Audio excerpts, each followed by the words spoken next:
उपस्थित जनों की भावनाएं अशोक वृक्ष की छाया में घटित उस चमत्कार ने सभी को निःशब्द कर दिया था। जन्म लेने के तुरंत बाद 7 कदम चलते शिशु की आभा को देखकर वहां उपस्थित जनमानस की भावनाएं उमड़ पड़ी। उस क्षण कोई भी स्वयं को साधारण मानव नहीं मान रहा था। सभी को ऐसा लग रहा था मानो वे किसी देव यज्ञ के सहभागी बन गए हों। सेविकाओं की विस्मय भरी दृष्टि महामाया देवी के पास खड़ी दासियां इस दृश्य को देखकर हतप्रभ थीं। उनके हाथ कांप रहे थे, आंखें झिलमिला उठी थीं। उनमें से एक ने धीमे स्वर में कहा, हमने तो अनेक जन्म देखे हैं महारानी, पर ऐसा कभी नहीं देखा। एक शिशु जन्मते ही खड़ा हो जाए, चल पड़े और भूमि पर कमल खिला दे, यह तो देवता ही कर सकते हैं। दूसरी सेविका ने हाथ जोड़कर कहा, आज से यह बालक केवल आपका पुत्र नहीं, हमारी सबकी आराध्य मूर्ति है। हम इसे देव अवतार मानते हैं। उनकी आंखों से आंसू झरते जा रहे थे। कुछ ने घुटनों के बल बैठकर शिशु की ओर प्रणाम किया। रक्षकों की भावना, महल के रक्षक जो अपनी तलवारों और अनुशासन के लिए जाने जाते थे, उस क्षण भावुक होकर नतमस्तक हो गए। उनमें से सबसे वृद्ध रक्षक बोला, हमने जीवन भर राजकुमारों और महाराजाओं की रक्षा की है, पर आज हमें यह अनुभव हुआ कि इस बालक की रक्षा हमारे हाथों में नहीं है। स्वयं देवता इसकी रक्षा करेंगे। हम तो केवल उसके चरणों की धूल पाने वाले भाग्यशाली सेवक हैं। उसके शब्दों पर बाकी रक्षक भी सिर झुकाकर खड़े हो गए। उनका कठोर हृदय भी उस शिशु के तेज से पिघल गया। स्त्रियों की करुणा और भक्ति, लुंबिनी उद्यान में आसपास से एकत्र हुई स्त्रियां भी यह दृश्य देख रही थीं। उनके हृदय में ममता और श्रद्धा का एक अनूठा संगम उमड़ पड़ा। किसी ने कहा, यह तो हमारे लिए सौभाग्य है कि हमने इस दिव्य जन्म को अपनी आंखों से देखा। हमारे कुल के पाप इस दर्शन से धुल गए। कुछ स्त्रियां झूमकर गाने लगीं। उनके गीतों में मां की ललाबाइज और देवी स्तुति का मेल था। एक स्त्री ने गाते हुए कहा, हे बालक, तू केवल महामाया का पुत्र नहीं, तू संपूर्ण नारीत्व की गोद का गौरव है। प्रजाजन की श्रद्धा। कुछ ग्रामीण लोग भी उस उद्यान के पास काम कर रहे थे और इस दृश्य के साक्षी बने। वे दौड़कर आए और शिशु के चरणों में झुक गए। उन्होंने मिट्टी उठाकर अपने माथे पर लगाई। एक वृद्ध किसान ने कहा, मेरी आंखों ने बहुत कुछ देखा है, सूखा, बाढ़, युद्ध और अकाल, पर ऐसा अद्भुत जन्म कभी नहीं। अब मुझे विश्वास है कि इस धरती पर दुख मिटाने वाला आ गया है। उसके शब्द सुनकर बाकी ग्रामीणों ने भी एक स्वर में पुकारा, जय हो दिव्य अवतार की। आकाश और धरती की गूंज मानो उनके हृदयों की भावना प्रकृति ने भी सुन ली हो। पक्षी और ऊंचे स्वर में गाने लगे। मृदंग जैसी ध्वनि धरती से उठने लगी। फूलों की पंखुड़ियां वर्षा की तरह गिरने लगीं। लोग यह देखकर विस्मित हुए और बोले, यह मात्र हमारा विश्वास नहीं, स्वयं प्रकृति भी इस बालक की आराधना कर रही है। महामाया देवी की भावनाएं, महामाया देवी की आंखें अश्रुपूरित हो गईं। वह अपने हृदय में सोच रही थी, मैंने इसे अपने गर्भ में धारण किया, पर अब मुझे ज्ञात हो रहा है कि यह मेरा ही नहीं, संपूर्ण संसार का है। यह केवल पुत्र नहीं, यह युग का आलोक है। उन्होंने धीरे से अपने दोनों हाथ जोड़कर शिशु के समक्ष प्रणाम किया।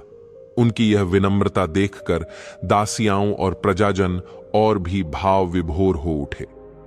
राजा शुद्धोधन की चिंता और गर्व जब यह समाचार महल पहुंचा और राजा शुद्धोधन स्वयं वहां आए, तो उन्होंने भी उस दृश्य की पवित्रता को महसूस किया। उन्होंने देखा कि लोग उनके पुत्र को देवावतार मानकर नतमस्तक हो रहे हैं। उनका हृदय 2 भागों में बंट गया। एक ओर वह गौरवान्वित थे कि उनका पुत्र साधारण है, दूसरी ओर गहन चिंता ने उन्हें घेर लिया। वह मन ही मन बोले, यदि लोग इसे देवावतार मानने लगेंगे तो यह राजगद्दी की ओर नहीं, सन्यास की ओर बढ़ेगा। मैं अपने पुत्र को खो नहीं सकता। फिर भी उनके मुख पर हल्की मुस्कान थी, ताकि जनता उनकी चिंता को न समझ सके। आर्षियों का आशीर्वाद। इसी बीच कुछ आर्षि और साधु भी वहां पहुंचे। उन्होंने ध्यान मग्न होकर शिशु की ओर देखा और फिर एक स्वर में कहा, यह केवल क्षत्रिय वंश का राजकुमार नहीं, यह धर्मराज है। यह भविष्य में वह दीपक बनेगा जो अज्ञान के अंधकार को मिटाएगा।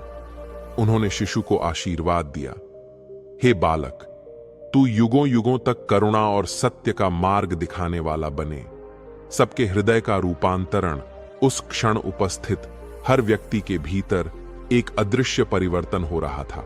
सेविकाएं, जो अब तक केवल राज परिवार की आज्ञा का पालन करती थीं, अब स्वयं को किसी महान धर्म यात्रा की सेविका समझने लगीं। रक्षक, जो तलवार और शक्ति में विश्वास रखते थे, अब करुणा और भक्ति की ओर झुक गए। ग्रामीण, जो अपने दुखों से जूझते रहते थे, अब उनके भीतर आशा का दीप जल गया। स्त्रियां, जिनके जीवन में संघर्ष और परिश्रम भरे थे, अब उन्हें यह अनुभव हुआ कि नारीत्व स्वयं उस दिव्य जन्म के माध्यम से गौरवान्वित हुआ है। हर किसी ने भीतर ही भीतर प्रण लिया कि वे इस बालक की स्मृति को कभी नहीं भूलेंगे। भावनाओं का एक विशाल उत्सव, लुंबिनी का वह उद्यान, उस दिन केवल एक स्थान नहीं रहा, वह भावनाओं का महासागर बन गया। किसी ने आंसू बहाए, किसी ने गीत गाया, किसी ने मौन धारण किया और किसी ने नृत्य किया, किंतु सबके भाव एक ही थे, श्रद्धा, भक्ति और विस्मय। भविष्य की आहट, इन भावनाओं के बीच एक अदृश्य संकेत भी था। लोगों ने महसूस किया कि यह बालक केवल उनके समय के लिए नहीं, बल्कि आने वाले युगों के लिए जन्मा है। एक वृद्ध ने धीरे से कहा, आज हम सब इसके जन्म का साक्षी बने हैं, पर कल आने वाली पीढ़ियां इसे धर्म का मार्गदर्शक कहेंगी। यह घटना केवल स्मृति नहीं, इतिहास बनेगी। हृदयों का प्रणाम। अंततः जब शिशु अपने 7 कदम पूरे कर शांत खड़ा हुआ, तो उपस्थित हर व्यक्ति ने अपने अपने ढंग से प्रणाम किया। किसी ने हाथ जोड़ दिए, किसी ने धरती पर माथा टेक। प्रतीकात्मक संदेश अशोक वृक्ष की छाया तले जब उस दिव्य शिशु ने 7 कदम बढ़ाए और हर कदम पर कमल खिला, तो वहां उपस्थित जनों के लिए यह केवल चमत्कार नहीं था, यह एक संदेश था, एक प्रतीक था जो आने वाले समय का मार्ग बताता था। हर कदम अपने भीतर एक गहन रहस्य समेटे था, जीवन के 7 मार्गदर्शक सिद्धांत जो भविष्य में मानवता को दिशा देंगे। पहला कदम, करुणा का प्रतीक शिशु का। पहला कदम धरती पर पड़ा और वहां एक कोमल सुगंधित कमल खिला। लोग विस्मित थे, पर जो आर्षि और ज्ञानी वहां उपस्थित थे, उन्होंने कहा, यह पहला कदम करुणा का संदेश है। करुणा केवल दया नहीं, बल्कि हृदय की वह तरलता है जो दूसरों के दुख को अपना बना ले। जिस प्रकार कमल की पंखुड़ी हर कीचड़ से ऊपर उठकर निर्मल रहती है, वैसे ही करुणा मनुष्य को संकीर्णता से ऊपर उठाती है। उस क्षण सबने अनुभव किया कि यह शिशु संसार को करुणा का पाठ पढ़ाने आया है, कि मनुष्य तभी मनुष्य कहलाता है जब वह दूसरों के आंसू पोंछ सके। दूसरा कदम, शांति का प्रतीक। दूसरे कदम पर भूमि पर फिर एक कमल खिला। उसकी पंखुड़ियों पर ओस की बूंदें चमक रही थीं, मानो शांति की आभा फैली हो। ज्ञानी जन बोले, यह शांति का प्रतीक है। जब मनुष्य का हृदय शांति से भरा हो, तभी समाज में स्थिरता आती है। युद्ध, क्रोध और हिंसा से कभी कोई सुख नहीं पा सकता। शांति केवल बाहरी नहीं, बल्कि भीतरी स्थिरता है। उस क्षण वहां उपस्थित हर व्यक्ति ने महसूस किया कि यह शिशु एक दिन अशांत मानव मन को शांत करने का मार्ग बताएगा। तीसरा कदम, सत्य का प्रतीक। तीसरे कदम पर जो कमल खिला, उसकी आभा सूर्य जैसी थी। उसमें से प्रकाश की किरणें निकल रही थीं। आर्षियों ने कहा, यह कदम सत्य का प्रतीक है। सत्य ही धर्म है, सत्य ही जीवन का आधार है। जो व्यक्ति सत्य को छोड़ देता है, वह स्वयं को खो देता है। वह शिशु मानो मौन ही सबको बता रहा था, मैं इस संसार को यह सिखाने आया हूं कि झूठ और मोह की छाया में जीने से बेहतर है सत्य के तेज में जलना। उस क्षण सबको लगा कि यह बालक भविष्य में सत्य का व्रती बनेगा। चौथा कदम, संयम का प्रतीक। चौथे कदम पर जो कमल खिला, उसकी पंखुड़ियां संयत थीं, न अधिक खुली न बंद। वह संतुलन का प्रतीक था। ज्ञानी जन बोले, यह संयम का संदेश है। जीवन में इच्छाएं असीम हैं, पर उनका नियंत्रण ही सच्चा वैभव है। संयम के बिना सुख और सुख के बिना शांति संभव नहीं। लोग समझ गए कि यह शिशु एक दिन मानव को यह सिखाएगा कि लालसा और वासनाओं की अग्नि में जलने से बेहतर है आत्म संयम की ठंडी छाया में रहना। 5वां कदम, सेवा का प्रतीक। 5वां कदम पड़ा और एक गुलाबी कमल खिला, जिसकी ओर तितलियां दौड़ पड़ी। आर्षियों ने कहा, यह सेवा का प्रतीक है। सेवा वह सेतु है जो मनुष्य को मनुष्य से जोड़ता है। जब कोई स्वयं को भूलकर दूसरों के लिए जीता है, तभी जीवन सार्थक होता है। उस क्षण उपस्थित जनों ने देखा कि ग्रामीण स्त्रियां और सेविकाएं सहज ही हाथ जोड़कर शिशु से आशीर्वाद मांग रही थीं। उन्हें लगा मानो सेवा का भाव उनके भीतर ही जाग उठा हो। 6ठा कदम, त्याग का प्रतीक। 6ठे कदम पर खिला कमल अलग था। उसमें सुगंध तो थी, पर पंखुड़ियां नीचे झुकी हुई थीं, मानो विनम्रता का भाव प्रकट कर रही हों।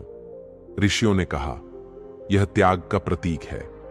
त्याग का अर्थ केवल धन या वस्तु छोड़ना नहीं, बल्कि अहंकार का त्याग है। जब तक मैं का भाव है, तब तक मुक्ति नहीं। त्याग के इस संदेश ने सभी के हृदय को स्पर्श किया। लोगों ने महसूस किया कि यह बालक जीवन भर त्याग का मार्ग अपनाएगा और संसार को भी सिखाएगा। 7वां कदम, ज्ञान का प्रतीक।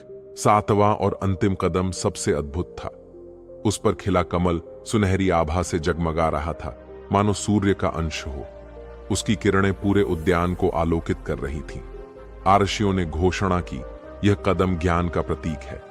करुणा, शांति, सत्य, संयम, सेवा और त्याग, इन सब का अंतिम फल है ज्ञान। ज्ञान ही वह दीप है जो अज्ञान के अंधकार को मिटाता है। यही जीवन का सर्वोच्च मार्ग है। उस क्षण हर व्यक्ति ने अनुभव किया कि यह शिशु केवल राज सिंहासन का उत्तराधिकारी नहीं, बल्कि ज्ञान सिंहासन का स्वामी बनेगा। प्रतीक और भविष्य का संबंध, 7 कदम और 7 सिद्धांत केवल एक घटना नहीं थे, वे भविष्य का संकेत थे। करुणा से वह सब प्राणियों को जोड़ेंगे, शांति से युद्ध और हिंसा के अंधकार को मिटाएंगे, सत्य से मोह और झूठ की जंजीरों को तोड़ेंगे, संयम से मनुष्य को आत्मबल देंगे, सेवा से समाज को सुदृढ़ करेंगे, त्याग से अहंकार को समाप्त करेंगे, ज्ञान से मानवता को मुक्त करेंगे। वहां उपस्थित आर्षियों ने कहा, युगों युगों तक लोग इस घटना को याद करेंगे। ये 7 कदम मानव सभ्यता के 7 स्तंभ बनेंगे। जनमानस की प्रतिक्रिया, लोग एक दूसरे को देखते हुए बोले, हमने सोचा था ये केवल जन्म है, पर अब हमें झात हुआ कि यह तो जीवन का दर्शन है। यह शिशु केवल एक बालक नहीं, युगों का शिक्षक है। स्त्रियां कह उठीं, आज से हम अपने बच्चों को सिखाएंगी कि जीवन केवल भोग के लिए नहीं, बल्कि सेवा और त्याग के लिए है। रक्षक आपस में बोले, आज से हमारी तलवार भी करुणा की रक्षा करेगी, न कि केवल सत्ता की।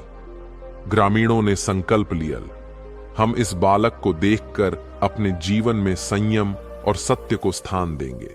महामाया का मौन, महामाया देवी अपने पुत्र को देख रही थीं। उनके हृदय में यह भाव उठ रहा था कि यह केवल उनका पुत्र नहीं, बल्कि संपूर्ण मानवता का मार्गदर्शक है।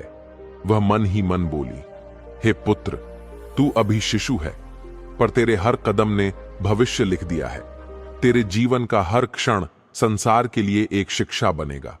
आकाशवाणी और प्रकृति की पुष्टि, कहा जाता है कि तभी आकाश में एक दिव्य ध्वनि गूंजी, यह शिशु सबके कल्याण के लिए जन्मा है। यह धर्म का दीपक है। इसके 7 कदम संपूर्ण मानवता के मार्गदर्शक सिद्धांत होंगे। और फिर आकाश से पुष्प वर्षा हुई, हवाएं सुगंधित हो गईं, पक्षियों ने और ऊंचे स्वर में गाना शुरू किया। प्रकृति मानो स्वयं इन 7 सिद्धांतों को